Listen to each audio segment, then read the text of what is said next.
In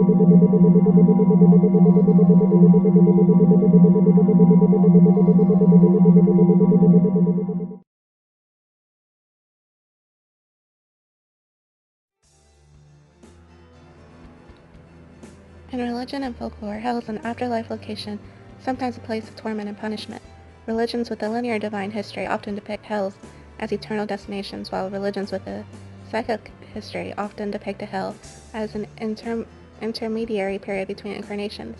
Typically, these traditions locate hell in another dimension or under the Earth's surface, and often include entrances to hell from the land of the living.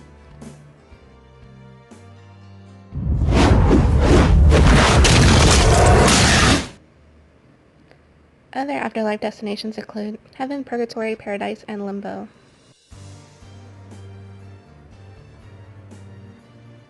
Other traditions, which do not conceive of the afterlife as a place of punishment or reward, merely describe hell as an abode of the dead, the grave, a neutral place located under the surface of earth.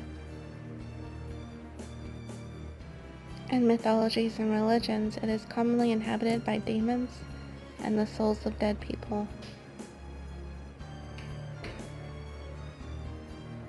Hell is often depicted in art and literature, perhaps most famously in Dante's Divine Comedy.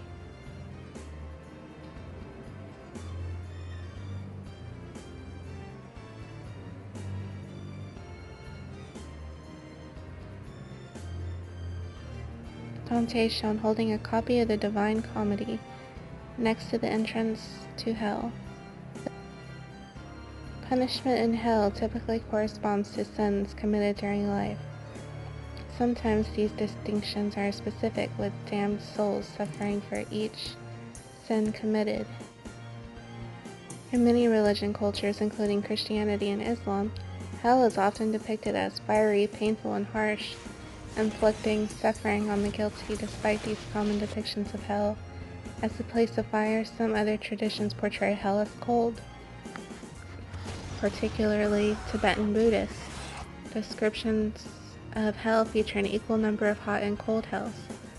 Among Christian descriptions, Dante's Inferno portrays the innermost ninth circle of hell as a frozen lake of blood and guilt. But cold also played a part in earlier Christian depictions of hell, beginning with the Apocalypse of Paul, originally from the early 3rd century.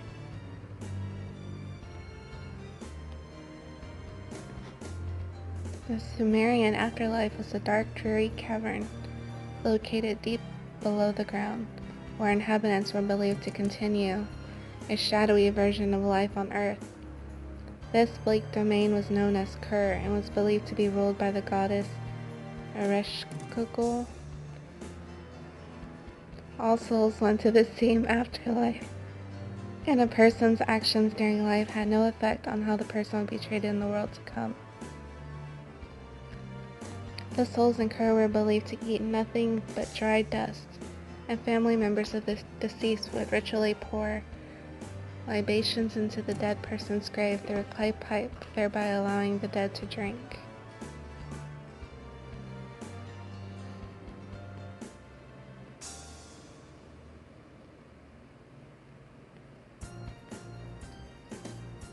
A libation is the ritual pouring of a liquid or grain such as rice as an offering to a god or spirit, or in memory of the dead. In East Asia, pouring an offering of rice into a running stream symbolizes the unattachment from karma and bad energy. During the 3rd dynasty of Ur, it was believed that a person's treatment in the afterlife depended on how he or she was buried. Those that had been given sumptuous burials would be treated well, but those who had been given poor burials would fare poorly.